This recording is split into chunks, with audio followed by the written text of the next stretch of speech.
Welcome to Digging Deeper with Backyard Farmer. I'm your host, Kim Todd, and on Digging Deeper, we have in-depth discussions with extension and industry experts about all those important landscape topics. Tonight, we're going to be talking about ticks with special guest Jody Green, and of course, people know Jody from Backyard Farmer.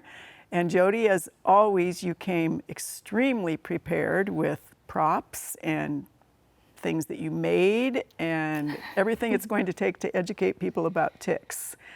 And part of the reason we decided to dig a little deeper on this one is I think you've been getting a lot of questions this year about those little beasties. Yes.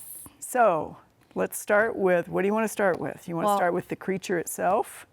Sure. Well, I had got 3 ticks today at the office in Omaha, and anytime I'm walking my dog, I pick off ticks off the dog as we're walking and then off myself every time we stop.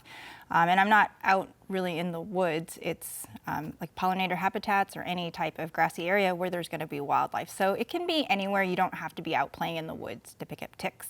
So it's always good to keep checking. Let me see if it's probably at the side here. It's trying to find its blood meal. Yeah. I don't want anyone to get mad at me for letting it go, but you can see, okay, I'll be very careful. I don't know if you can see it. And if I took a breath or breathed over top of it, it would sense the carbon dioxide and it would go to me.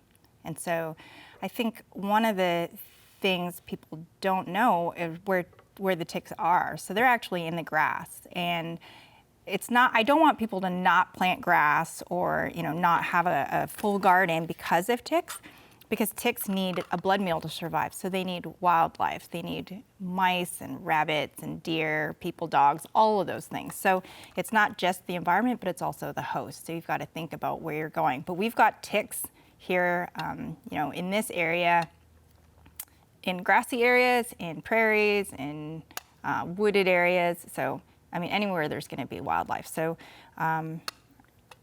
people are picking them off and they're bringing them to be identified.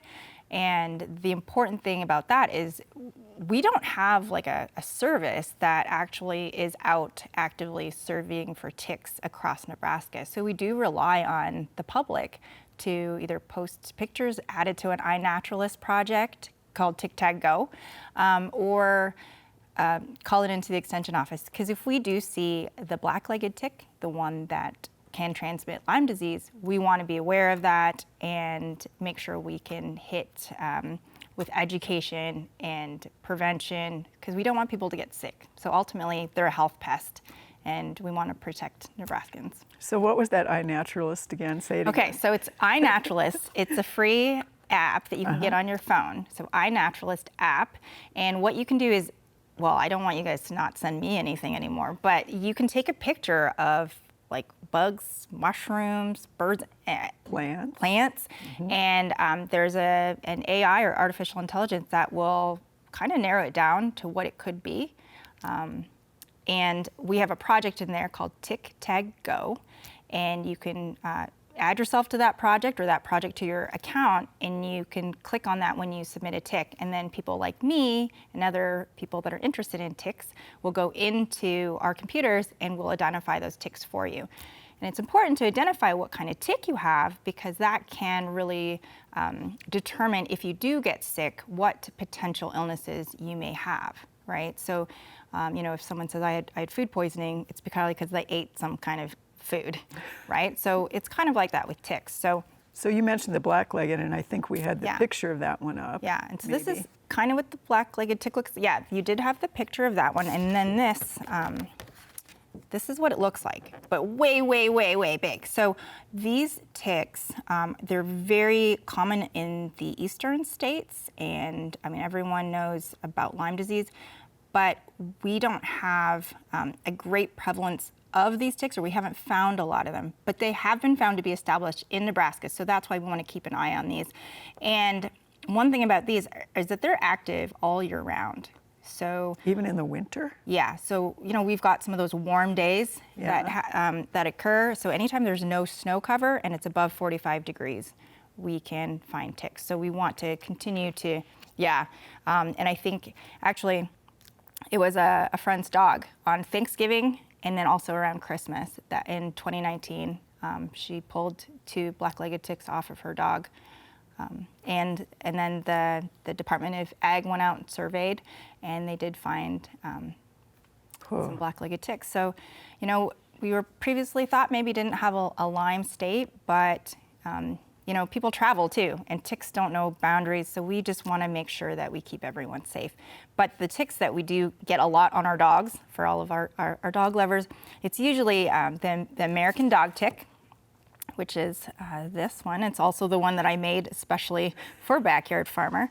It's, I would say 90% of the ticks I get are those. These do not spread Lyme if they're infected, but we can get Rocky Mountain spotted fever and tularemia. So even though they're not the Lyme disease tick, like check for ticks and get those off, because we don't want any of those illnesses. And then this is the Lone Star tick. The female adult will have that one, that single white spot there. And this tick is known for, it can actually cause a bullseye rash as well.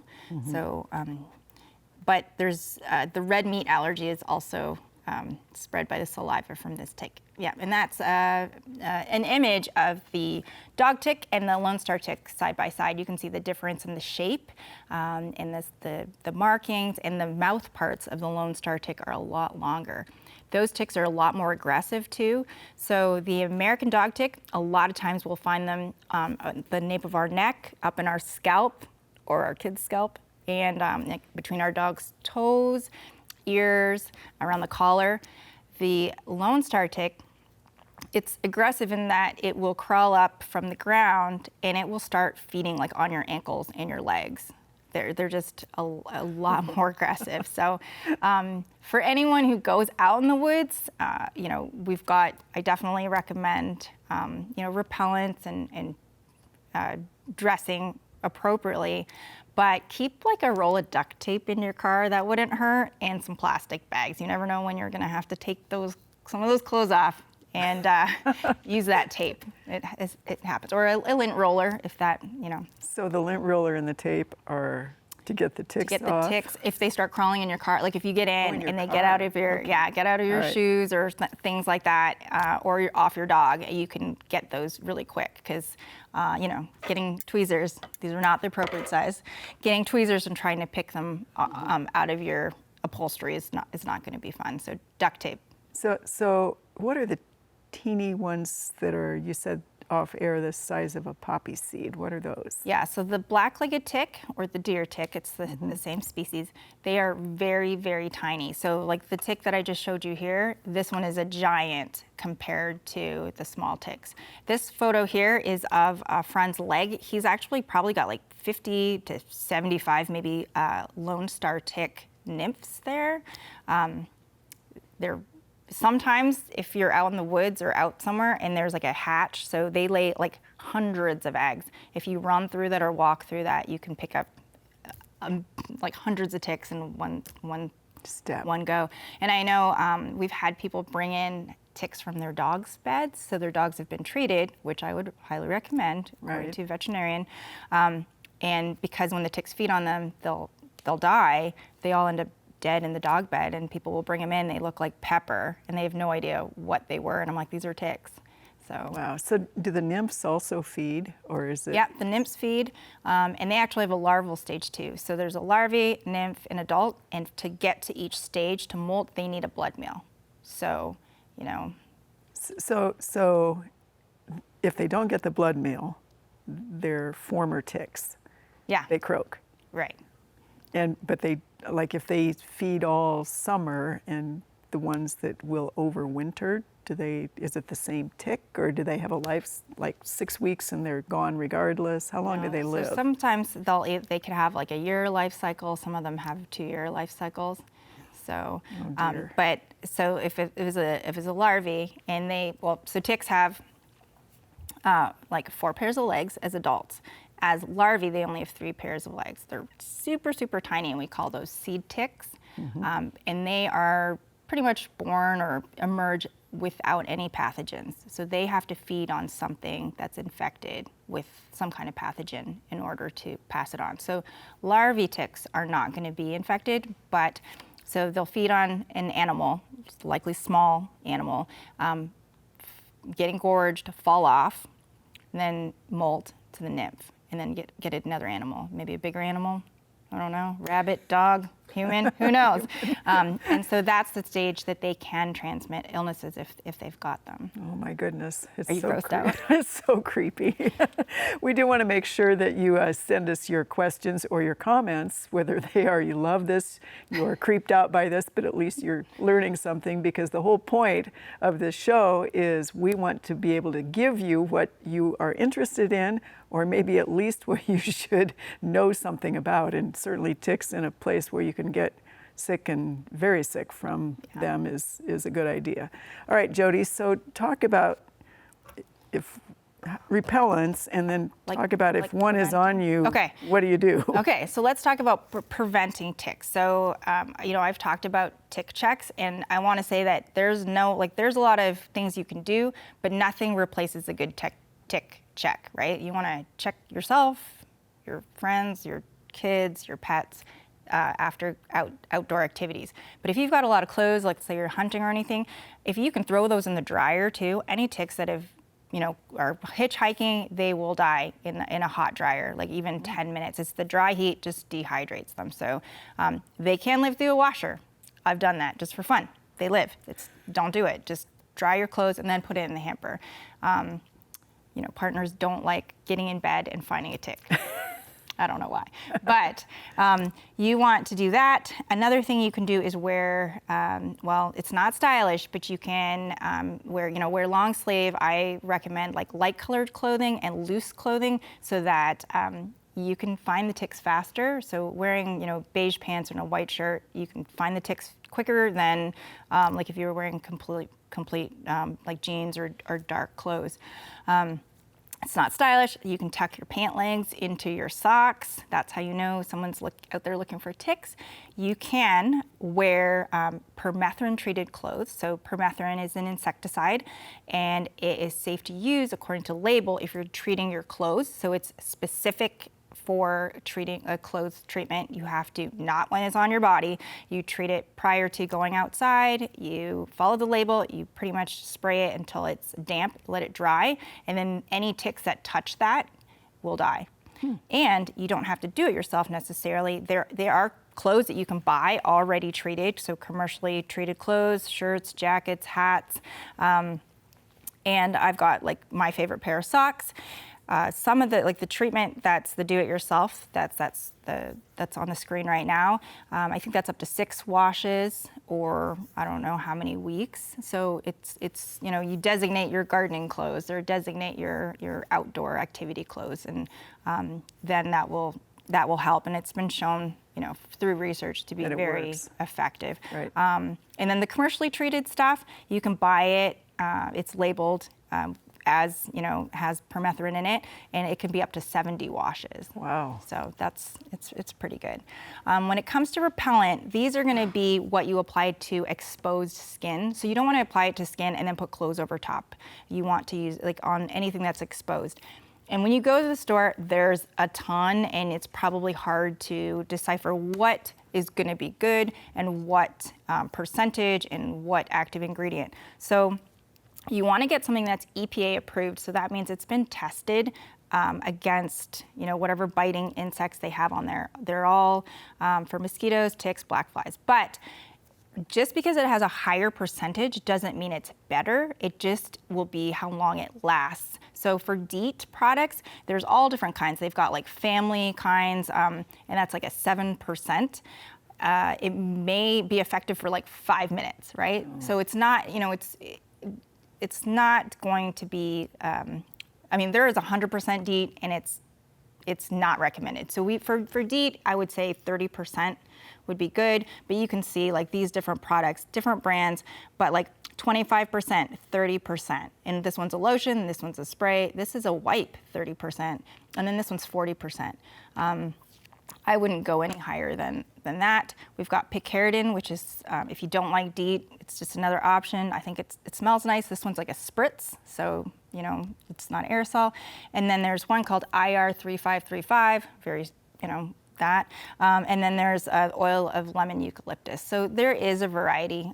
Some people don't like DEET, but I mean, it works. So these have all been shown to work. So if you are planning an all-day hike and you cover your exposed skin or you use one of these repellents, is it like sunscreen? You have to do it again in 2 hours? So you want to do sunscreen first and then insect repellent, but I would prefer to probably use a 30% and reapply after 8 hours, if that's what it is, rather than using 100% for 12 hours.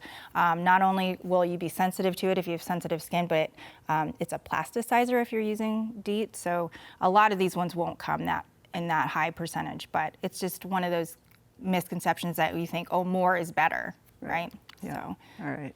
Yeah. So, all right. So Okay. I think you're kind of the last thing we want to cover is, so one has decided that you are lunch. Okay, so if you see a tick crawling on you, just, you know, take it off, put it in a container. You can put it in a Ziploc bag, put it in the freezer, like, you know, these ones I just brought to show you. But if it's embedded, so that means it's cemented its mouth parts into your skin, and whether it's feeding or not, it's ready to feed.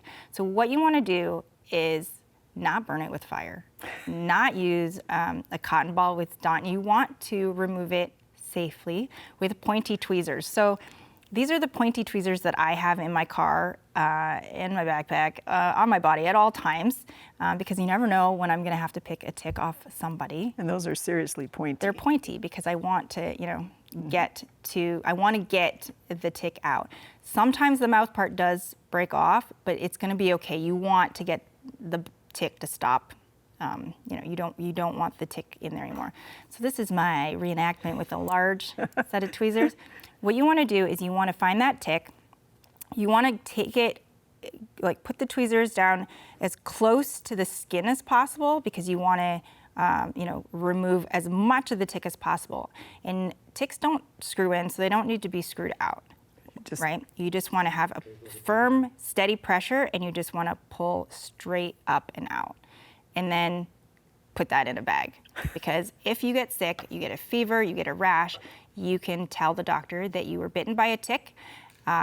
We will identify what kind of tick, and then they can be ready for those symptoms, or they can just, you know, put you on an antibiotic that will prevent you from getting a tick-borne illness. So the little place where the tick was embedded. Yeah, disinfect that and monitor it.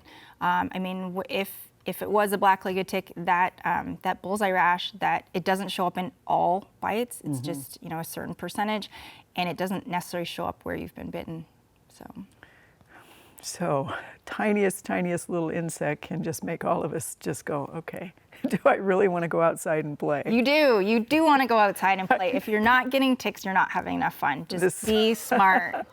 Or you're in a location where there aren't any ticks at the moment, right? Yeah, well, I mean, we're pretty lucky in Nebraska. We really are. So there's so many great things to do outside. I would never let ticks stop you. All right. Well, and that is all the time we have for Digging Deeper with Backyard Farmer. We want to say thanks to Jody for show and tell and coming in and talking to us today. We will be back next time with another in-depth discussion. Do be sure to watch Backyard Farmer live every Thursday at 7 p.m. Central on Nebraska Public Media. Thanks for digging deeper with Backyard Farmer.